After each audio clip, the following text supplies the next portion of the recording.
चारों ओर फैला हुआ था। ट्रक हाईवे पूरा सुनसान था। चारों ओर ठंड से हाड़ कपा देने वाली ठंड चल रही थी। हाईवे के चारों ओर घना जंगल था। उसी हाईवे पर एक मर्सिडीज दौड़ रही थी। उसमें 3 लोग सवार थे, राहुल, निधि और उनकी 10 साल की बेटी तानिया। राहुल अपने दोस्त सैफ के घर ईद की पार्टी में शामिल होने के लिए गया था और पार्टी करके घर लौट रहा था। निधि ने मुस्कुराकर ड्राइव करते हुए राहुल से कहा, कुछ भी कहो राहुल, आज तो ईद की पार्टी में मजा आ गया। हाँ, मेरा दोस्त बहुत ही बिंदास और हंसी मजाक करने वाला व्यक्ति है। मैंने देखा उसके घर पर शहर की एक से एक बड़ी हस्ती थी, मगर फिर भी वो उन सबको इग्नोर करके हमें इम्पोर्टेंस दे रहा था।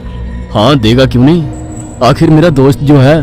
सच में राहुल, अमेरिका से इंडिया लौटकर बहुत अच्छा फील हो रहा है। वैसे तुम्हारा दोस्त सचिन अभी तक नहीं आया अमेरिका से? निधि की बात सुनकर राहुल चौंक कर बोला, ओह शिट यार, उसका फोन आया था कि वो इंडिया आ रहा है। उसने बोला था कि मुझे एयरपोर्ट पर पिक कर ले। निधि बहुत नाराज होगा वो। कोई बात नहीं, उससे बोल देना कि तुम्हें बिल्कुल याद नहीं रहा और फिर तुम्हें सैफ की इनवाइट की हुई ईद पार्टी में भी तो शामिल होना था। निधि ने इतना बोला ही था कि उसकी बेटी तानिया ने अपनी माँ की ओर देखकर कहा, मुझे भूख लगी है माँ, और प्यास भी। तानिया की बात पर निधि ने बुरा सा मुंह बनाकर उसकी ओर देखकर कहा, पार्टी में तो इतना खाया था तुमने, फिर भी भूख लगी है। निधि की बात पर तानिया ने मासूम सा चेहरा बनाकर कहा, कोई बात नहीं मम्मी, मुझे पानी ही पिला दीजिए। कितनी बार बोला है मुझे मम्मी मत बोला करो। पानी अभी नहीं है, आगे जाकर कोई शॉप पड़ेगी तो बोतल खरीद के दे दूंगी। निधि की बात पर राहुल ने मुस्कुराकर कहा, छोटी बच्ची है निधि, इतना नाराज होना सही नहीं है। राहुल ने इतना कहा ही था कि अचानक एक काली परछाई राहुल की कार के सामने आकर खड़ी हो गई। राहुल के पैर अचानक ब्रेक पर पड़ गए। गाड़ी तेज रफ्तार में थी। ब्रेक अचानक लगने से पलटते पलटते बाल बाल बची थी। राहुल के चेहरे पर भयानक ठंडी में भी पसीने की बूंद टपकने लगी। वो दोनों कार से बाहर निकल आए। निधि ने डरते हुए कहा, आखिर कौन था ये? ऐसा लगा जैसे कि कोई भयानक काली परछाई मेरे कार के सामने आकर खड़ी हो गई हो। वह दोनों काली रात के सन्नाटे में इधर उधर देखने लगे। तभी निधि को एक घने पेड़ के पास दो चमकीली हुई आंखें दिखाई दी। उसकी आंखें बिल्कुल भेड़ियों की तरह लग रही थी। निधि ने चीखते हुए राहुल से कहा, राहुल देखो कौन है वो, जल्दी से गाड़ी में बैठो, मुझे बहुत डर लग रहा है। राहुल ने उस तरफ देखा तो उसके रोंगटे खड़े हो गए।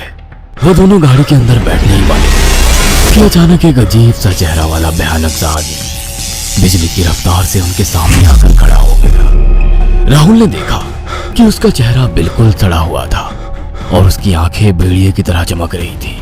उसके लंबे लंबे बाल उसके कंधे तक आ रहे थे और उसके दांत भेड़िए की तरह बाहर की ओर निकल रहे थे। हाथों की जगह नुकीले पंजे थे। राहुल को देखकर अजीब से अंदाज में हंसने लगा, मगर जैसे ही राहुल की नजर उसके कपड़ों पर गई, राहुल की आंखें फटी की फटी रह गई। वो हकलाते हुए बोला, भाईजान, भाईजान, मुझे माफ कर दो, मुझे छोड़ दो। राहुल ने इतना कहा ही था कि अचानक उस अजीब से दिखने वाले भयानक आदमी ने अपने पंजों से राहुल की गर्दन कसकर पकड़ ली और एक ही सेकंड में उखाड़ कर जमीन पर फेंक दी। राहुल के धड़ से लाल रंग का खून का फुहारा फूट पड़ा। इस भयानक मंजर को देखकर निधि के गले से एक जोरदार चीख निकल गई। निधि इससे पहले भागती कि अचानक उस भयानक दिखने वाले आदमी ने निधि को पकड़ लिया और अपने नुकीले पंजे उसके पेट में गड़ा दिए और उसकी हथेलियां बाहर निकाल दी। निधि की एक दिल दहला देने वाली चीख सन्नाटे को चीर गई। अचानक हवा का एक बवंडर उठा और वो भयानक सा दिखने वाला व्यक्ति देखते ही देखते बवंडर के साथ गायब हो गया।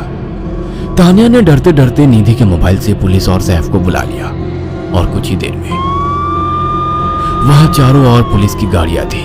पुलिस ने राहुल के दोनों दोस्त सैफ और सचिन को वहीं बुला लिया। इंस्पेक्टर अर्जुन ने दोनों से कहा, मैंने ऐसी हत्याएं अपने करियर में कभी पहले नहीं देखी। ये काम तो ना किसी जानवर का लगता है, ना ही किसी इंसान का। सचिन कपकपाती हुई आवाज में बोला, आप कहना क्या चाहते हैं? कुछ कह नहीं सकता। जिस किसी ने भी इन दोनों को मारा है उससे एक बात तो साबित होती है कि वो इन दोनों से हद से ज्यादा नफरत करता था। अब सारी सच्चाई तो ये बच्ची ही बता सकती है। इतना बोलकर इंस्पेक्टर अर्जुन तानिया के पास चला गया, जो बेहद डरी हुई थी।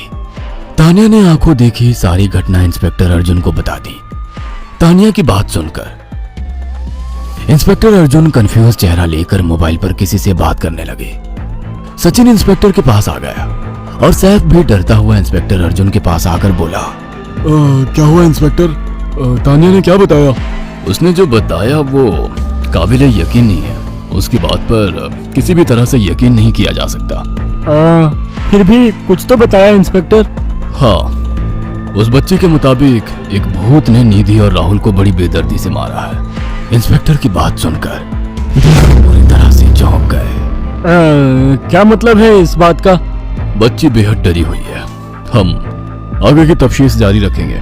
निधि और राहुल तो चले गए, अब तानिया को मैं रख लूंगा। नहीं नहीं, राहुल मेरा अच्छा दोस्त था। तानिया अब मेरे साथ रहेगी। देखिए, बच्ची के माँ बाप अब इस दुनिया में नहीं है और आप दोनों भी शादीशुदा है। मुझे नहीं लगता कि आप दोनों बच्ची की सही से देखभाल कर सकते हैं। मेरी कोई औलाद नहीं है। मैंने अपनी पत्नी को फोन कर दिया है, वो भी IPS ऑफिसर है। ये बच्ची आज से मेरे साथ रहेगी। उसका मासूम चेहरा मेरे दिल में उतर गया है। अब तुम दोनों जा सकते हो। पूछताछ के लिए मैं जब भी तुम्हें बुलाऊं तुम दोनों आ जाना। इंस्पेक्टर ने ये बात बोली ही थी कि अचानक वहां पर मौसम बदल गया। चारों ओर काली घटाएं छा गई और एक भयानक बवंडर उठा और देखते ही देखते सब पुलिस वालों के सामने वो भयानक चेहरे वाला आकार सबके सामने खड़ा हो गया। उसको देखकर सबके रोंगटे खड़े हो गए। देखते ही देखते उसने अपने भयानक पंजे सैफ की आंखों में डालकर उसकी आंखें निकाल ली। सैफ ने चीखते हुए वहीं दम तोड़ दिया। उस भयानक आदमी को देखकर सचिन उसके पैरों पर गिर गया। तुम तो भाईजान से कपड़े पहने हो। मैं समझ गया, तुम भाईजान हो। मुझे माफ कर दो भाईजान, मुझे यहाँ से जाने दो। मैंने कुछ नहीं किया था। वो भयानक चेहरे वाला गुर्राते हुए बोला, बता इन सबको कि ये सब इतनी भयानक मौत क्यों मरे। सचिन दौड़ता हुआ इंस्पेक्टर अर्जुन के पास गया और बोला, मैं जानता हूँ इसने इन तीनों को क्यों मारा। इसका नाम भाईजान था। जब ये जिंदा था ये किसी का भाई किसी की जान था। बहुत साल पहले ये हम सबका बहुत अच्छा गहरा दोस्त और बिजनेस पार्टनर था। ये सबकी बहुत मदद किया करता था। इसकी प्यारी सी बेटी थी तानिया, जो इस वक्त कार के अंदर बैठी हुई है। ये इसी की बेटी है। भाईजान अपने सारे पैसों से एक बहुत बड़ा हॉस्पिटल खोलना चाहता था जिससे गरीबों का मुफ्त इलाज किया जा सके, मगर हम तीनों इसके लिए तैयार नहीं थे। हमारी नीयत उसकी दौलत पर खराब थी और एक दिन हम सब धोखे से ईद के दिन भाईजान को यहाँ ले आए और इसे मारकर फेंक दिया। तो फिर तुम सबने इसकी बेटी को क्यों जिंदा छोड़ दिया? हमें बाद में पता लगा कि भाईजान ने सारी जायदाद अपनी बेटी के नाम कर दी है, इसीलिए हमने भाईजान की पत्नी को भी मार दिया। और तानिया का तुम 18 साल की उम्र पूरी करने का इंतजार कर रहे थे ताकि सारी जायदाद अपने नाम करा सको और बाद में उसे भी ठिकाने लगा सको। इसी के लिए तुम दोनों इस मासूम बच्ची को अपने साथ रखने की जिद कर रहे थे।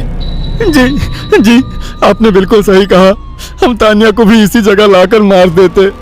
सचिन की बात सुनकर इंस्पेक्टर अर्जुन की आंखों में खून उतर आया। इंस्पेक्टर अर्जुन के कुछ कहने से पहले ही भाईजान बिजली की रफ्तार से इंस्पेक्टर अर्जुन की आंखों के सामने से सचिन को पकड़कर ले गया और उसके शरीर के टुकड़े टुकड़े कर दिए और हवा में उठे एक तेज बवंडर के साथ गायब हो गया। सारी घटना इंस्पेक्टर अर्जुन की आंखों के सामने हुई थी। तानिया को इंस्पेक्टर अर्जुन और उसकी पत्नी ने अपनी बेटी की तरह पाला।